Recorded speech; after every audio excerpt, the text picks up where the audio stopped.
Hi there, Robin here, and in this video we're going to be talking about a marine amp from Pyle. This is the PLMR A400. It also comes in the PLMR A410BT, and that's a Bluetooth version. So the 400, no Bluetooth.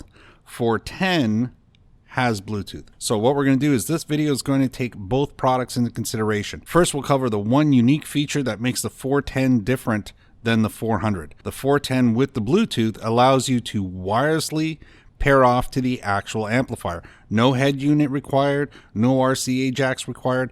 Straight up, hook it up so this way you have a switch option to turn the amp on and off, and then just connect your Bluetooth device to it. So your phone, your tablet, whatever you want to use, regardless if it's going to be on your boat or on your ATV or UTV, side by side, whatever you've got, golf cart, name it. This is great, especially if you have a golf cart or anything like a golf cart where you have a very tiny dash where you can't really fit a head unit in, or you can't get a full-size head unit in there. Getting the Bluetooth version of this, which is the PLMR A410BT, is a pretty good way to go. Now, you don't have any kind of bass and treble control on the amplifier, but that's all right. All the actual streaming music services out there have in the gear wheel options settings for your music, so you can set it up for the amplifier that you have. That's covering the unique one feature that the 410BT has over the 400. So now let's talk about the 400, and everything else about the 400 is going to be the same when it comes to the 410. The 400 is a 400 watt at 4 ohms, so stable at 4 ohms. So that means any type of speakers, from your speakers on your boat,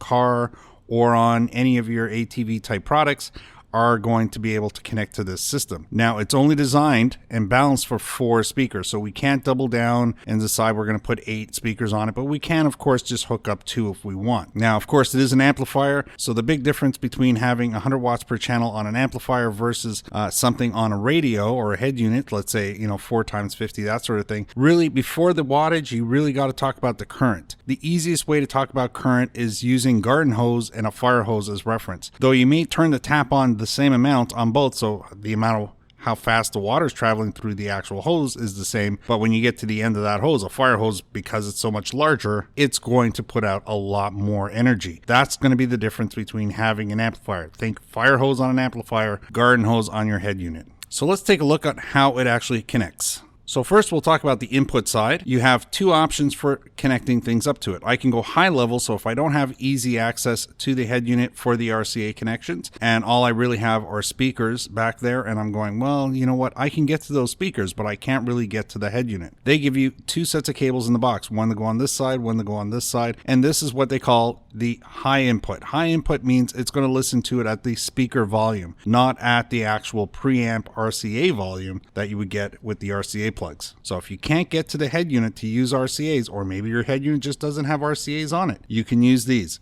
Are they as good as the RCAs? Not exactly, but for most people, this is the most important thing, is to be able to easily and conveniently get it all hooked up. Sometimes you have no choice. Quality is going to be somewhere between 90% as good as using the RCAs. RCAs would always be a little better. So if your head unit doesn't have 4 RCA connections on it, so 2 for the front, 2 for the rear, left and right front, left and right rear, you can buy these guys here, which are called Y-splitters. This is what they refer to in the instruction manual. It allows me to basically take channel 1 and 2 and then group channel 3 and 4 simply by plugging this into here and this into here. This is going to bring these 2 into one source, so I can then plug in, let's say, the red cable, which would be my right cable, into here, and now channel 1 and 2 are both right. And then I repeat the same thing on the other side for channel 3 and 4, and that would become left. I'd have 2 left channel outputs and 2 right channel outputs. These are not included, but again, these are very important if you don't have enough RCA connections on the back of your actual head unit. The 2 knobs located on the back of the unit are your actual level controls. So what you normally do is bring up your radio to a comfortable listening level, let's say 50%, and then start adjusting your levels for your actual extra speakers that are running through the amplifier. When you get a nice balanced sound between all of that, then you're all set. That doesn't necessarily mean that you're running it at maximum. Maybe it's at 75% or 60%, whatever is right and comfortable for you. Once the speakers start distorting, you've definitely hit the limit on all of that sound. So let's take a quick look on all the outputs and power connections located on the other side. So on the right side, we're going to have all our speaker outputs. So channel 1, 2, 3, 4. They also give you a reference of channel 1L, channel 2R. That L and R is more of a guide, not a rule. So again, if I'm using splitters, I might turn channel 1 and 2 into my right and channel 3 and 4 into my left. That's really up to you. So very important to note, I'm not going to be using this type of amplifier to run subwoofers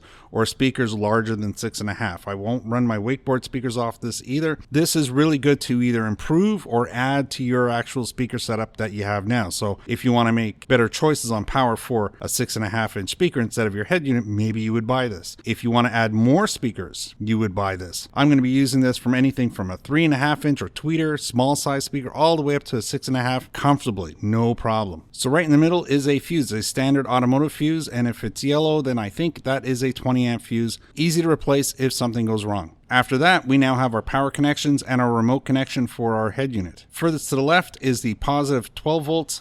In the center is our ground. Remember to try and use 4 to 8 gauge wiring if you got to run anything between 16 and 20 feet. The last one is the remote. The remote is going to be what we either connect to a switch or we're going to connect directly to our head unit if we have a blue wire on the head unit, which would be for the remote connections. And that's it.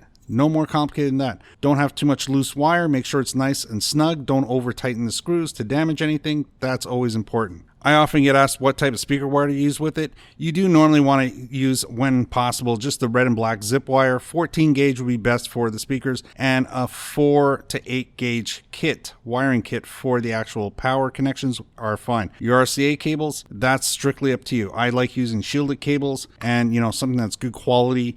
But again, these are options. That'll be up to you as well.